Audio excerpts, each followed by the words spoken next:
Hello friends, welcome back to another video. तो फिर से एक बार आपका स्वागत है आपका अपना यूट्यूब चैनल अरुण सजेस्ट में। देखिए, यहाँ बिहार सरकार द्वारा प्रकाशित बिहार गजट जो है वो प्रकाशित कर दी गई है। स्थापन शिक्षकों के पदस्थापन और स्थानांतरण का जो नियमावली है वह अब जो है राज्यपाल की स्वीकृति मिल गई है। यहाँ देख सकते हैं 9 अक्टूबर 2024 को यह प्रकाशित की गई है। तो विषय को समझना फ्रेंड्स यहाँ जरूरी होगा। तो विषय में देखिए, राज्य के प्रारंभिक माध्यमिक उच्च माध्यमिक विद्यालयों में कार्यरत नियमित शिक्षक बिहार लोक सेवा आयोग द्वारा अनुशंसा पर नियुक्त विद्यालय अध्यापक और बिहार विद्यालय विशिष्ट शिक्षक नियमावली 2023 के तहत सक्षमता परीक्षा उत्तीर्ण शिक्षकों के स्थानांतरण और पदस्थापन नीति के निर्धारण के संबंध में यह जो बिहार गजट है वह प्रकाशित की गई है। यहाँ पर आप देख सकते हैं फ्रेंड्स, स्थानीय निकाय द्वारा नियुक्त शिक्षकों को विद्यालय अध्यापकों के समान करने हेतु राज्य सरकार के द्वारा बिहार विद्यालय विशिष्ट शिक्षक नियमावली 2023 प्रकाशित की गई थी।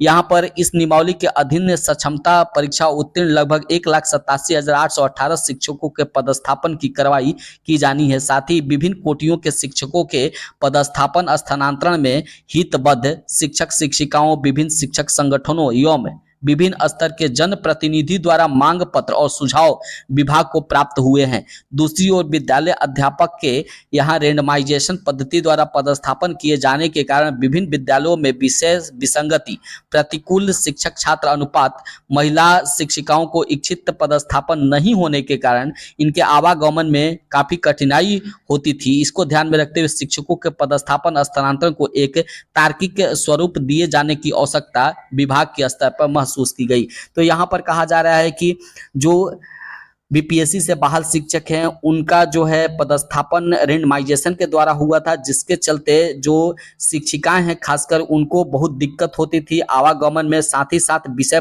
विसंगति के आधार पर बहुत सारे शिक्षकों का पदस्थापन हो गया है। शिक्षक छात्र अनुपात जो है कहीं कहीं ज़्यादा कम बेसी हो गया है। इसको ध्यान में रखते हुए यह जो है पदस्थापन और स्थानांतरण की नीति जो है वह लागू कर दी गई है। यहाँ पर उपयुक्त संदर्भ में सम्यक विचार उपरांत शिक्षकों के स्थानांतरण पदस्थापन नीति निम्नवत निर्धारित की जाती है। तो सबसे पहला देखिए, यहाँ पर शिक्षकों के रुग्णता और दिव्यांगता के आधार पर पदस्थापन स्थानांतरण में प्राथमिकता समिति द्वारा रुग्णता, दिव्यांगता और अन्य आधार पर शिक्षक के पदस्थापन स्थानांतरण निम्न की ऑर्डर ऑफ प्रेफरेंस के आधार पर करने की अनुशंसा की गई है।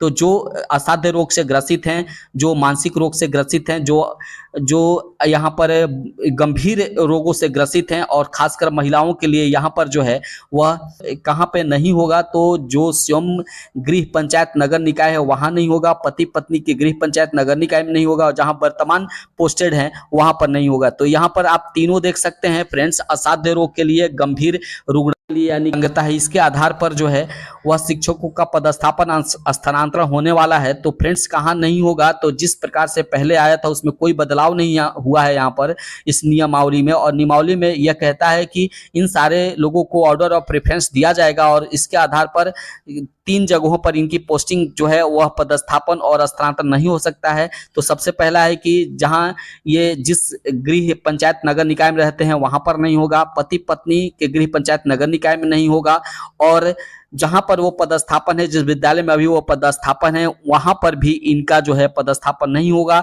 और होने वाला जो है वो है ई शिक्षा कोष पोर्टल पे आपसे मांगा जाएगा। तो जिस प्रकार से आप विकल्प देंगे उसमें पंचायत, नगर निकाय, प्रखंड, अनुमंडल और जिला में आपका कहीं भी तबादला हो सकता है। आगे फ्रेंड्स चलते हैं, तो यहाँ पर आप देख सकते हैं विधवा अथवा परित्यक्त शिक्षिका यानी जिनके पति छोड़ दिए हैं उनके लिए भी यह सेम कंडीशन लागू होने वाला है। महिला शिक्षिका के लिए भी यह सेम कंडीशन लागू होने वाला है। तो इन सबों के लिए जो है वह एक तरीके से कह लिया जाए तो ऑर्डर ऑफ प्रेफरेंस के आधार पर जो है बिहार सरकार ने जो पदस्थापन नीति बनाई है, जो पदस्थापन स्थानांतरण नीति बनाई है, उसमें जो है इनको काफी प्रेफरेंस मिलने वाला है। तो केवल 3 जगहों के छोड़कर बाकी यहाँ पर इनके लिए सारा विकल्प खुला है। और यहाँ पर पुरुष शिक्षकों को देख लेते हैं, क्योंकि खासा परेशान है पुरुष शिक्षक। तो पुरुष शिक्षक सभी जो है उनके लिए है यहाँ पर जिला के दिए गए विकल्प के आधार पर, जो जिला का 3 विकल्प दिए गए थे सक्षमता परीक्षा के दौरान, और जब रिजल्ट हुआ तो उसमें को जिला का चयन कर दिया गया है। तो उसी जिला के आधार पर आपको गृह अनुमंडल छोड़कर बाकी अनुमंडल का विकल्प आपको देना होगा। तो यहाँ सबसे बड़ी समस्या आ रही है कि 10 विकल्प देना है। तो 10 विकल्प किसका देना है, पंचायत का 10 विकल्प देना है, विद्यालय का 10 विकल्प देना है, प्रखंड का, अनुमंडल का, किसका देना है यहाँ पर स्पष्ट नहीं हुआ है, अभी तक स्पष्ट नहीं हुआ है, जिससे शिक्षकों में काफी रोष व्याप्त है। और कई बार जो है आपको यूट्यूब के माध्यम से या सोशल मीडिया के माध्यम से जो शिक्षक हैं, पुरुष शिक्षक, वो काफी इससे नाराज हैं। और यहाँ पर आप देख सकते हैं, लेकिन अब राज्यपाल का जो है स्वीकृति मिल चुकी है, बिहार गजट में इसको प्रकाशित कर दिया गया है और यहाँ पर कोई अभी बदलाव फिलहाल देखने को नहीं मिल रहा है।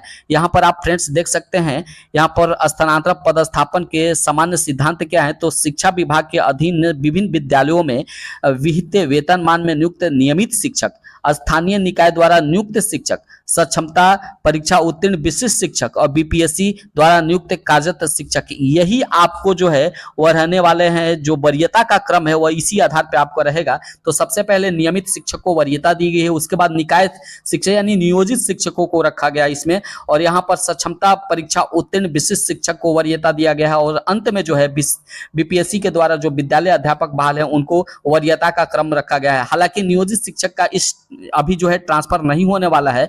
तो यहाँ पर आप देख सकते हैं फ्रेंड्स, उपयुक्त कंडिका 2.1 के अनुसार विभिन्न प्रकार के कार्यरत शिक्षकों का अनुपात समेकित रूप से जिला स्तर पर यथासंभव विद्यालय स्तर पर क्रमशः 10, 30, 30 और 30% सुनिश्चित हो सके, इस स्थानांतरण और पदस्थापन के समय ध्यान में रखा गया है। तो ये 10, 30, 30 और क्या होता है, तो फ्रेंड्स नियमित शिक्षक यहाँ पर 10 अनुपात में रहेंगे, नियोजित शिक्षक 30% के अनुपात में रहेंगे, और यहाँ पर जो अनुपात रहने वाला है विशिष्ट शिक्षक का वो भी 30, और यहाँ पर बीपीएससी भी 30। इस प्रकार से एक ही विद्यालय में 4 प्रकार के शिक्षक होंगे, नियमित शिक्षक होंगे, बीपीएससी शिक्षक होंगे और यहाँ पर विशिष्ट शिक्षक होंगे। तो ये तमाम तरीके के और नियोजित शिक्षक, ये 4 प्रकार के शिक्षक एक ही विद्यालय में पदस्थापित होंगे। इनका परसेंटेज जो है वह दिया हुआ है फ्रेंड्स अनुपात के रूप में। यहाँ पर अगला देखिए, शिक्षकों का पदस्थापन कंडिका 1 में वर्णित अधिमता यानी ऑर्डर प्रेफरेंस के आधार पर की जाती है, और चौथा में कि किसी विद्यालय में विशेष में महिला शिक्षकों का पदस्थापन यहाँ पर 70% तक हो सकती है। किसी विद्यालय में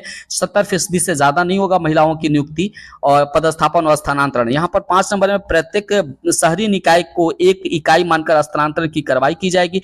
तो इन तमाम चीज जो पहले आया था उसी को जो है राज्यपाल की स्वीकृति मिली है, इसमें कोई बदलाव नहीं हुआ है। एसीएस के द्वारा, शिक्षा मंत्री के द्वारा या शिक्षा विभाग की जो कमेटी बनी थी उनके द्वारा कोई इसमें बदलाव फिलहाल नजर नहीं आ रहा है फ्रेंड्स। तो आगे देख सकते हैं यहाँ पर, अब यहाँ पर जो कमेटी बनाई गई है जिला स्तर पे बनाई गई है, और उसमें जिला अधिकारी जो हैं वो रहेंगे शामिल, उप विकास आयुक्त रहेंगे, जिला शिक्षा पदाधिकारी रहेंगे, जिला कार्यक्रम पदाधिकारी स्थापना रहेंगे। इस तरीके से कमेटी, यदि आपको कोई समस्या है तो इन कमेटी के पास अपना जो है प्रस्ताव रखना होगा और वहां पर इनका निदान किया जा सकता है इस कमेटी के माध्यम से।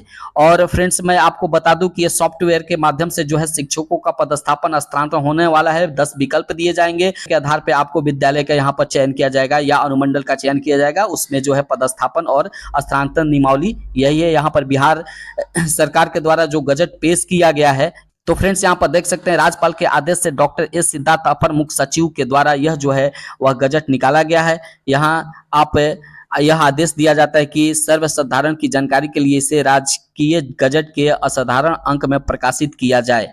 तो इस प्रकार से जो है राज्यपाल का यहाँ पर आदेश मिल चुका है और यह जो है बिहार गजट के रूप में प्रकाशित कर दिया गया है। अभी कोई फिलहाल बदलाव नहीं हुआ है, जबकि शिक्षक संगठन और शिक्षकों के द्वारा काफी मांग रही है कि यहाँ पर बदलाव किया जाए, लेकिन अभी फिलहाल ऐसा कुछ नजर नहीं आ रहा है।